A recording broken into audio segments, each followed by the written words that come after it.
గొలిచే మూచట బాగా తెల్పరా పక్కల నిలబడి. మాది మధ్యతరగతి కుటుంబం ఉండి మేము బ్రాహ్మణం. అట్లాగే కష్టపడి పిల్లలకి చదువు చెప్పించారు, ఉద్యోగాలు ఇప్పించారు. పిల్లలేమో కోడళ్ళేమో చూడక కాలు కుళ్ళిపోయింది, మందులు అవి సరిగ్గా పడక కాలు కుళ్ళి, అది పల్లెటూరు అయింది, సరైన వైద్యం లేక కాలు కుళ్ళి కాలు తీసేశారు. టైం దాటినాక డాక్టర్ గారి దగ్గరికి వెళ్ళేప్పటికి కాలు తీయాల్సి వచ్చింది, తీశారు.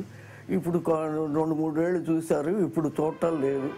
కోడళ్ళు చూశాను, చేశాను, పెట్టాను, పైకి వస్తారు చూస్తారు నన్ను అనుకున్నాను, చూశాను, వాళ్ళకి నేను బరువయ్యాను.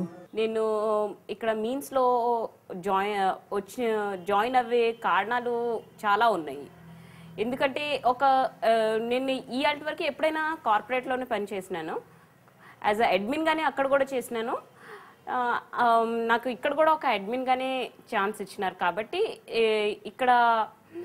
ఇక్కడ పరిస్థితులు చాలా డిఫరెంట్గా ఉంటాయి, చాలా డిఫరెంట్ అట్మాస్ఫియర్లో ఉంటాం అన్నమాట. ఎందుకంటే ఒక ఓల్డ్ పీపుల్తో మనము కమ్యూనికేట్ చేయాలి అంటే చాలా కష్టంగా ఉంటుంది. ఫస్ట్ టైం నేను ఫేస్ చేసిన ప్రాబ్లం ఏంటి అంటే, ఈ ఓల్డ్ ఏజ్ పీపుల్ దగ్గరికి వెళ్ళేటప్పుడు వాళ్ళు జనరల్గా అందరినీ రానిరు వాళ్ళ దగ్గరికి.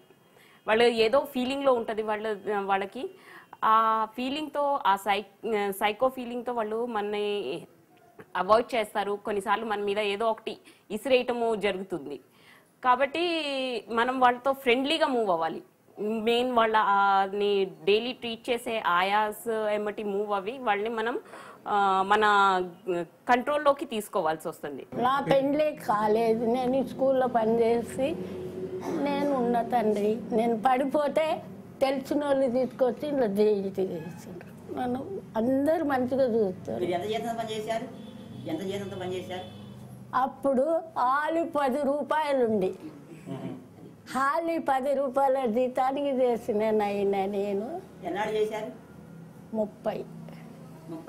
30 సంవత్సరాలు చేసిన తర్వాత నాకు 15 సంవత్సరాలకు పర్మనెంట్ చేసి ఫిక్స్ జీతం 1,000 ఇప్పుడు నాకు మంచిగా ఉన్నది. నాకు అందరు మంచిగా చూస్తారు దేవుని దయతోని.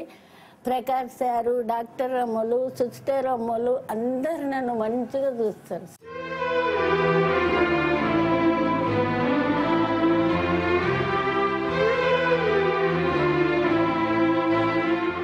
ఆ 2005 నుండి 2008 వరకు మాకు ఈ స్పందనతోని ఎక్కువ వచ్చే సేవ తీసుకునే వాళ్ళు ఎక్కువ అయిపోయారు. మరి మాకు దానికోసము మాకు బిల్డింగు లేక మీకు చాలా అద్దె భవనాలు తీసుకోవడం జరిగింది.